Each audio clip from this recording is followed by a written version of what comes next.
Let's look more in depth at audience perspective. The central question we're addressing is, what information does your audience require? What they need in order to fully comprehend your message? When you write or speak, you're coming from your perspective, as we've already said. You might have a deep knowledge of the topic and have the full context. All the connections are obvious to you and the terminology is familiar. But your audience, they're coming from a completely different place. They have a limited background on what you're talking about, perhaps. Maybe they're missing context you take for granted. The connections that you see clearly might not be obvious to them at all. And all those terms you use every day, they might have no idea what they mean, especially if they're new. This gap, the difference in perspective, is why most communication fails. We write from what we know, assuming others know it too. And oftentimes they don't. The solution is to change your thinking. Before you write or speak, you need to step into their shoes and ask, what do they need to know to understand this? And let's look closer at how to do that. Before you write anything important, pause and ask yourself 3 questions about your audience. First, what do they already know about this topic? Have they been involved in previous discussions, or is this the first time hearing about it? This determines how much background you need to provide. For example, if you're updating your team on a project they've been working on for months, you don't need to explain what the project is. But if you're briefing senior management who haven't been involved, you need to start with basics. Second, what assumptions am I making? This is the dangerous one, as we all make assumptions. Am I assuming they know certain terminology, that they know who people are, that they understand our systems, that they were in previous meetings? List out your assumptions, then question each one. Is it safe to assume this? Often you'll find that the answer is no.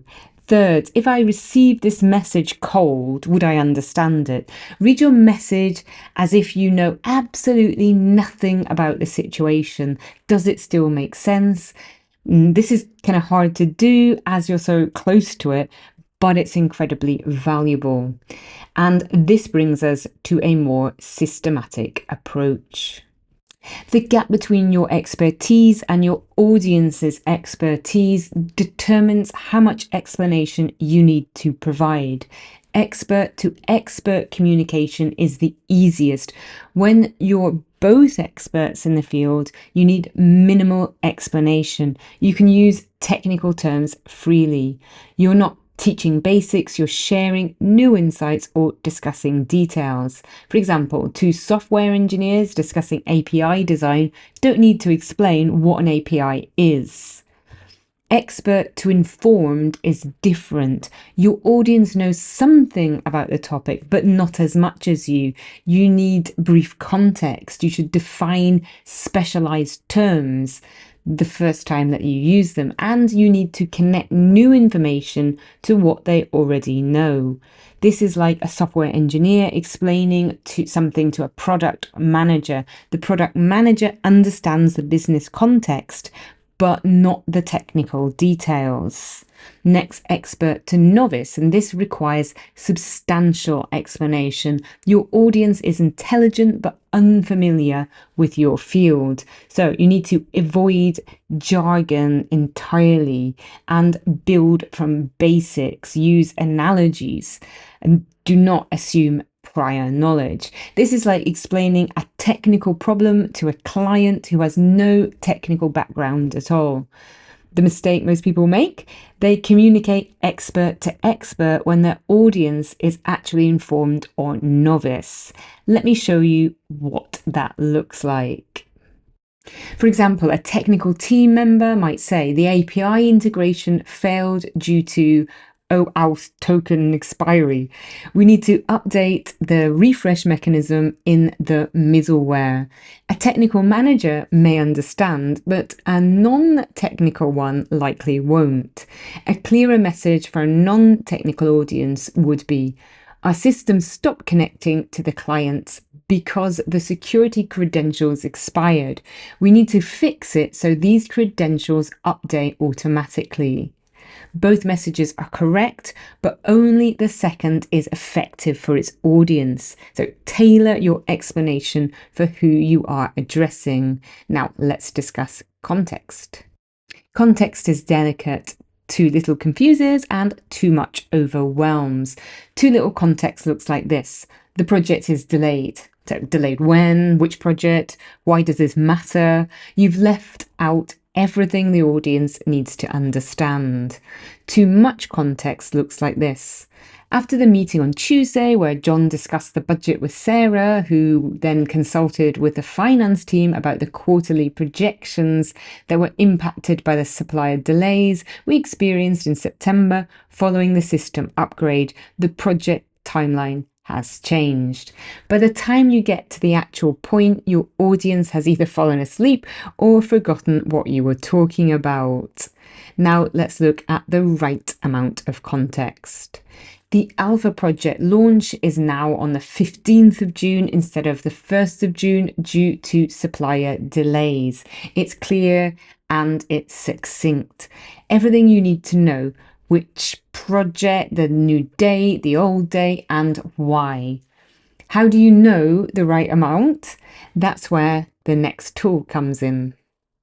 We've already touched upon this concept, but we're going to look at the stranger test. Here's how it works. So imagine an intelligent stranger, someone professional and capable with absolutely zero knowledge of your situation, and that person reads your message. Would they understand your main point and why it matters? The stranger doesn't know your company, doesn't know your project, and doesn't know the people involved. They haven't been to any of your meetings and have never used your systems. If that person can understand your message, you've written it clearly. Let's look at why it works. Because when you're close to a situation, you can't see the gaps. You unconsciously fill them with the knowledge that you have. So the stranger test forces you to see what's actually on the page and not what's in your head. So it reveals missing context, unexplained terms, assumed knowledge, and clear connections that you completely overlook because you're too close to see them. Let me show you how to apply this. Here's an example that fails the stranger test. Sarah approved the TPS change. We can proceed with phase 2 next week. A stranger reading this would have questions. Who is Sarah? Why does her approval matter? What is TPS? Change from what to what? What is phase 2? Proceed with what exactly? Every sentence assumes knowledge and the stranger doesn't have. Now, here's the same message rewritten. Sarah, finance director, approved our request to change the payment processing system. We can now begin the software installation next week. A stranger reading this understands Sarah is somehow in authority as the finance director. There was a request to change a system. The system is for payment processing. The next step is software installation, and the timeline is next week. Everything makes sense without any prior knowledge, but it's still concise. So here's a practical tip. After you write something important, read it and circle every term, name, or reference to a stranger that. So here's a practical tip. After you write something important, read it and circle every term, name, or reference a stranger wouldn't understand. Then add just enough context to explain each one. You don't need to explain everything, but just enough for the message to make sense.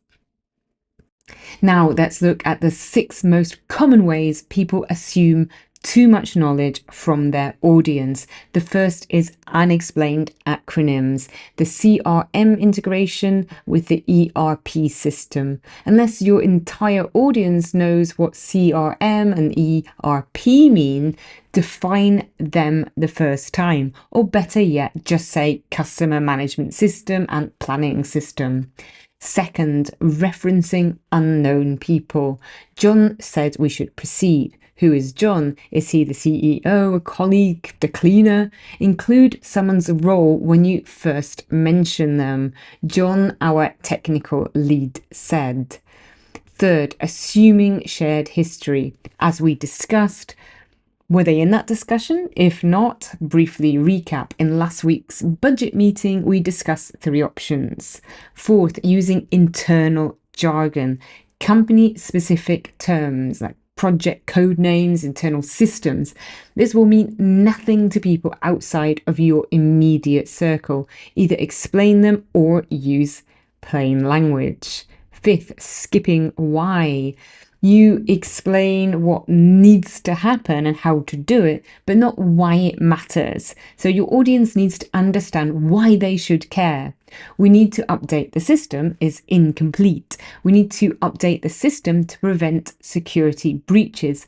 Gives them the why. 6, buried context. You might provide necessary context, but halfway through your message rather than upfront, where they need it to understand what you're saying. So context belongs at the beginning. Every one of these mistakes comes from the same root cause, writing from your perspective instead of theirs. Let me leave you with 4 key principles. First, assess expertise gaps. Ask yourself, what do they know versus what I know? Second, provide the right amount of context. Not everything you know, but just enough for them to understand the main point. Third, use the stranger test. Would someone with no background understand this message? Fourth, question your assumptions. What are you assuming they already know? And then list your assumptions and challenge each one.